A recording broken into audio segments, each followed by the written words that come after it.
The term polymer is used to describe a macromolecule made of many monomers or repeating units. The properties of these polymers all depend on a variety of factors: the monomer unit, the linkages between each monomer, and the intermolecular and intramolecular forces that exist between polymers. In this lesson, we will learn about two classes of polymers: thermosoftening polymers and thermosetting polymers. We will also learn about their properties and how these properties arise. The term plastics is used to describe a wide range of polymers made of monomers, all derived from the products obtained from the fractional distillation of crude oil. You may be familiar with polyethylene, polypropylene, and even polyvinyl chloride. You can learn about the structure of these polymers, how they are made, and their real-life applications from other videos on our channel. Here, we will focus on how these polymers respond to heat and why they respond the way they do.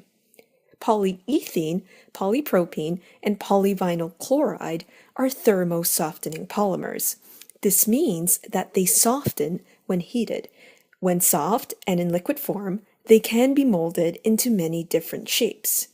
These plastics are used to make many everyday items, such as window and door frames, pipes, wiring insulation, and waterproof clothing items, just to name a few. This is made possible because polymers are not linked together. We can think of it like a bowl of noodles. Although the noodles are coiled and tangled with one another, they are not linked. Like the noodles, these polymers can slide over one another, making these items made from them soft and flexible. In fact, these polymers can only interact by weak intermolecular forces and can therefore be separated rather easily when heated, giving them relatively low melting points. Some other thermosoftening polymers include polystyrene and polytetrafluoroethylene. Thermosetting polymers, on the other hand, do not soften when heated. Unlike thermosoftening polymers, these thermosetting polymers are cross-linked to one another. Can you think about how this might affect the properties of these polymers? Pause, think, and continue when ready. The presence of cross-links hardens the overall structure. A good example of a thermosetting polymer is vulcanized rubber. Rubber tapped from para-rubber trees is a polymer of isoprene monomers. It is a runny liquid that can be processed to make latex gloves, erasers, and party balloons. It can also be used to make car and bicycle tires, though it has to be vulcanized first.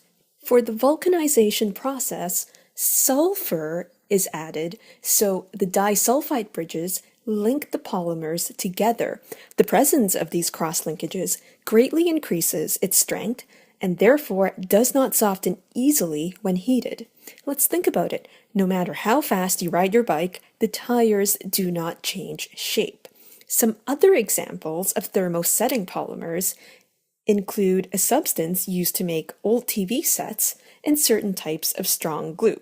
In summary, thermosoftening plastics are soft and melt when heated, whereas thermosetting plastics are hard and do not soften or change their shape when heated.